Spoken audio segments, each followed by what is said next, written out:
Anna Delvey lived a lavish lifestyle, effortlessly assimilating with the privileged elite of New York City, jet-setting on private planes to exotic islands and dining at some of the world's premier restaurants, all while dressed in designer clothes fit for a Hollywood red carpet. The only problem is that it wasn't quite what it seemed, and her web of alleged lies and deceptions would eventually land her in a cell on Rikers Island, accused of scamming her so-called friends and numerous businesses out of approximately $275,000. This is Vanity Fair's Scandalous. By 2016, Anna Delvey was a regular in the NYC social scene, frequenting many popular downtown restaurants, bars, and clubs. With an extravagant lifestyle and a seemingly endless supply of money, Delvey was an enigma that was made for the age of Instagram, always at the right place with the right people, living her best life, but with no apparent cause for her fame.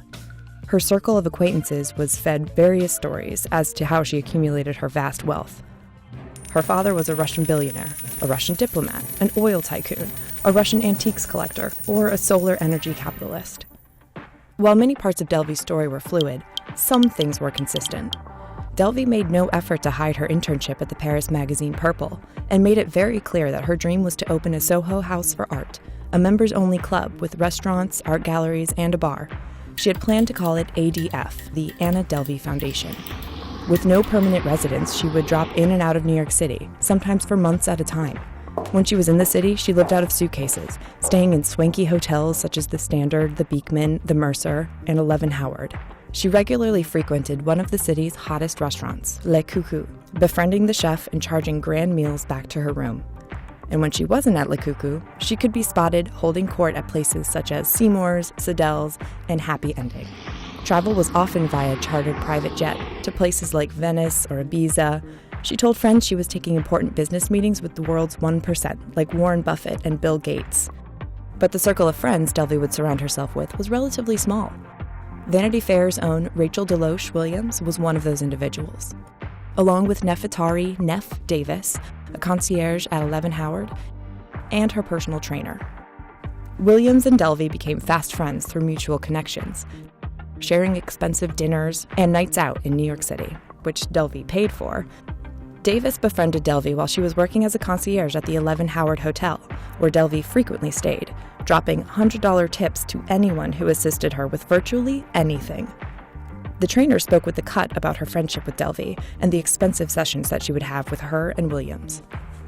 All three were on the front lines when Delvey's elaborate scheme allegedly began to spin out of control, starting with an ill-fated trip to Morocco. Prior to their departure, Davis's manager told her Delvey's bill and room charges were starting to mount and were still unpaid. As a result, the hotel changed Delvey's room code and detained all of her personal belongings. To renew her visa, Delvey said she had to spend intervals of time out of the country, so she decided to embark on an adventure to Morocco. She invited her New York City circle of friends. This trip was the quintessential example of the lavish lifestyle that Delvey was known for.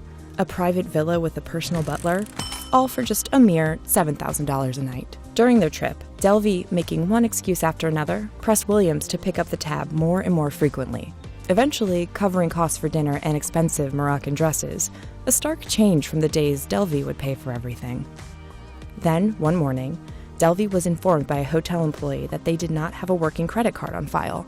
Delvey brushed this off as an issue with her bank, but soon after, Williams was pressured into putting down her credit card by hotel management staff and security members. Knowing something was not right, Williams left Morocco while Delvey stayed behind. Delvey moved out of the 11 Howard and checked into the Beekman before she was kicked out and her belongings were locked up again.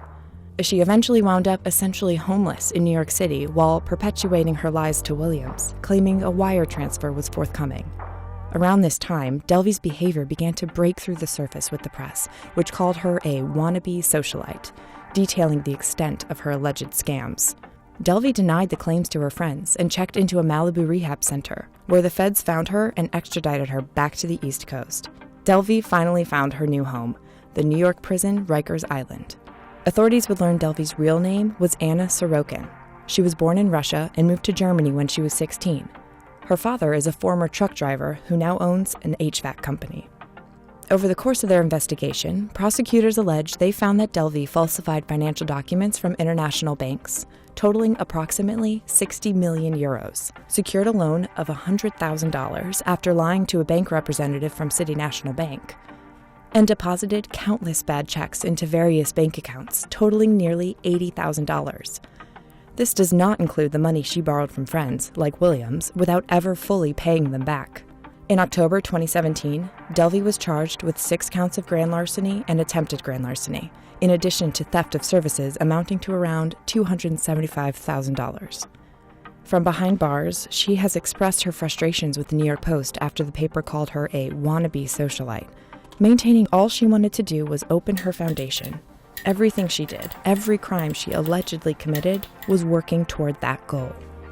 The judge claimed Delvey has shown no remorse, and that she seems more concerned about who is going to play her in the movie than what she's done to the people she allegedly took advantage of.